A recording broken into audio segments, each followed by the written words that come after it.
오늘은 그놈의 양쪽 조정에 대해서 좀 얘기해 볼까 해요. 골 아프죠, 양쪽 조정. 왜 하는지도 모르겠고. 자, 대표적인 게 이제 기타 포괄손익 공정가치 측정 금융자산의 평가 얘기죠. 기타 포괄손익, 기타 포괄손익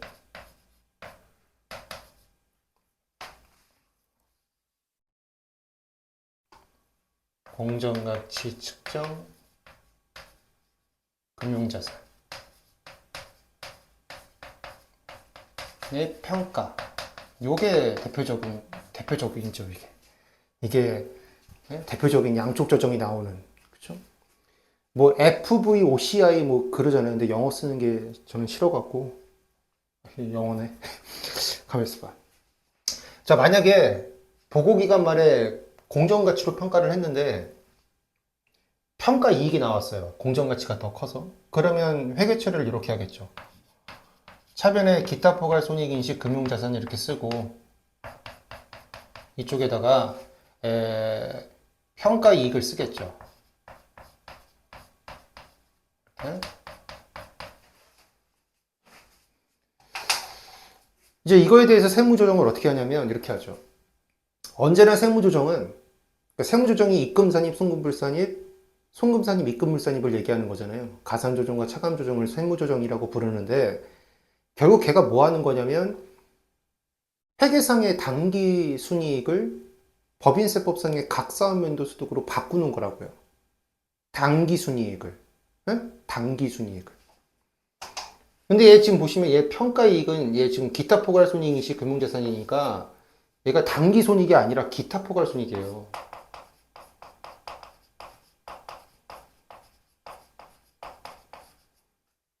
그러니까 지금 요 회계 처리상으로 회사의 당기 손익에 미치는 영향은 없어요. 없어. 빵.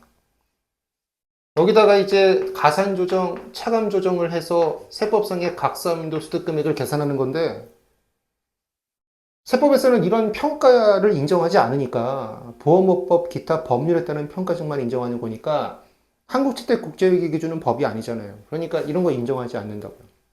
그래서 세법상으로도 손익이 0이 돼야 돼요. 그렇죠?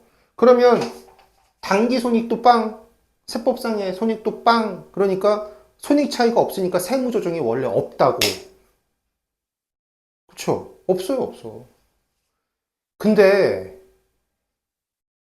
여기 지금 자산이 잘못돼 있어요.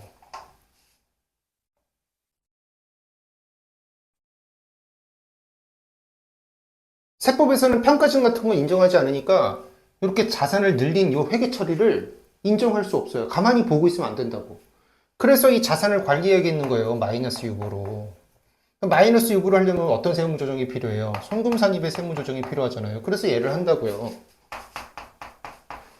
그러면 세법상의 손익이 요 금액을 뭐 임의의 숫자 100이라고 해볼까요? 평가이익을.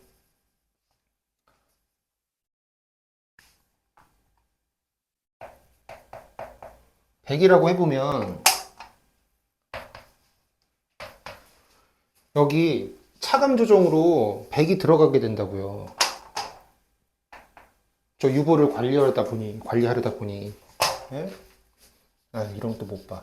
성격이 그래. 다 있어야지. 유보. 예? 그러면 세법상의 손익이 마이너스 100이 되잖아요. 0이어야 되는데. 그래서 0이 되게끔 뭐 해주는 거냐면 다시 액을 더해주는 거예요. 다시 얘를. 그래서 얘를 입금에 산입하는 거예요.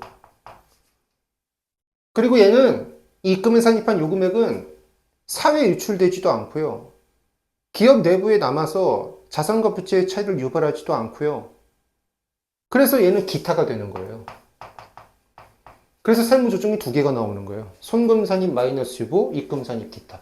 근데 이쪽에서는 계정 과목을 뭘 갖다 쓰는 거냐면 이쪽 차감 조정할 때 금융자산 갖다 썼을 거 아니겠어요. 금융자산이라고 하는 자산을 낮추는 거니까 송금산입 마이너스, 송금산입 금융자산 마이너스 유보 이렇게 했을 거라고요. 이쪽 송금산입 할 때 얘 계정 과목 갖다 썼으니까 이쪽에서는 그냥 여기 반대편 계정 과목 남는 거 하나 갖다 쓰는 거예요. 그냥 평가 이익. 계정 과목은 아무 의미가 없는 거니까.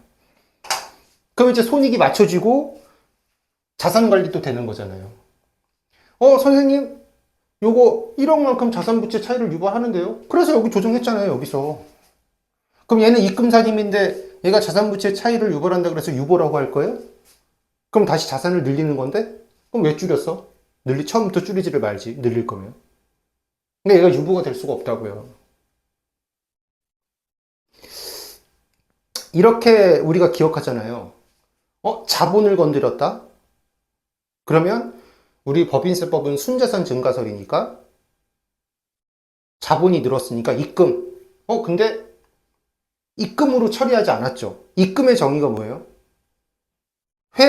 법인의 순자산을 증가시키는 모든 거래에서 발생하는 수익 또는 이익의 금액이 입금이라고요. 수익이나 이익으로 처리한 금액이 없잖아요. 얘 기타 포괄손익이라니까요. 기타 포괄손익은 나중에 자본으로 가잖아요. 이익이라는 계절 과목을 썼지만 얘는 단기손익이 아니라서 지금 입금이 없는 거예요. 수익이 없는 거라고요. 그런데 순자산이 늘었으니 법인세법상 입금은 되어야 돼요. 그래서 입금산이 기타한 다음에 그 입금이 진짜 입금이 아니니까 다시 송금산입해주는 거예요. 우린 그렇게 기억하는데 사실 논리는 이런 거죠. 손익 차이가 없다. 그래서 할 건 없지만 자산이 잘못되어 있다. 자산을 맞춰줘야 된다. 그래서 자산을 맞추다 보니 마이너스 100이 생겨서 손익이 틀어진다. 그거 다시 맞춘다. 얘는 아무 의미 없는 금액, 기타 이렇게 가는 거야. 언제나 세무조정은 회사의 손익과 세법의 손익의 차이 비교예요. 그런데 그 손익의 차이는 결국 어디서 유발되냐면 회계와 세법 간의 자산부채 차이에서 유발되는 거예요. 예를 들어 처분이익을 생각해 보세요. 어떤 자산을 팔았어요. 그 판돈, 처분가액은 법인세법이나 회계나 똑같아요. 그런데 그 처분이 되는 자산의 장부가액을 서로 다르게 평가하잖아요. 그러니까 뭐가 달라져? 처분이익이 달라지는 거지. 그래서 우리가 자꾸 자산부채 차이를 보는 거예요. 손익이 틀어질까봐. 손익의 차이가 없다 하더라도 자산부채 차이가 틀어지는 경우도 이렇게 발생하는데 그때는 양쪽 조정이 발생한다. 이렇게 기억하시면 됩니다.